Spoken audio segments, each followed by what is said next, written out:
In the winter months, we constantly watch air quality right along the Wasatch Front. Our active weather pattern this past week has helped keep our air quality in check, but we're also at the tail end of inversion season, and our meteorologist Nate Larson has more on that.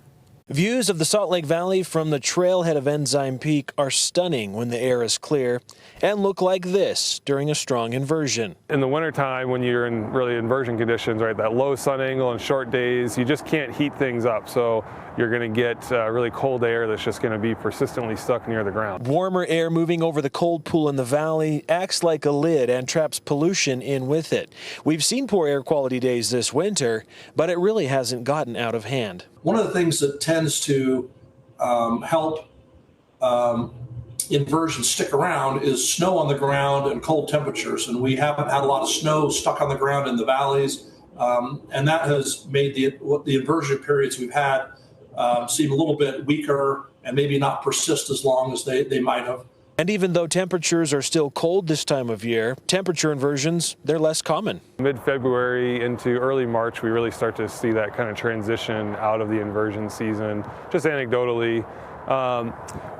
Reason why we see that is really because we're starting to see a higher sun angle now, a little bit longer daytime, and we're actually, if you look at where we're at, sun angle-wise and time of day, it's very similar to mid-October at this point. Salt Lake City has a day length of roughly 11 hours right now. That's about an hour and a half more sunlight than at winter solstice. This time of year, we're heating a lot better. We're going to see that the mixing be better during the daytime. So even though as we get into high pressure at the end of the month here, still might be a little bit of a noticeable haze to the air with the inversion, but we just don't see the kind of persistence nor the severity of the inversions we get to this time of year. Now, the Utah Department of Environmental Quality does a 3-day air quality forecast for several counties across the state. All county forecasts currently call for good air quality through Friday.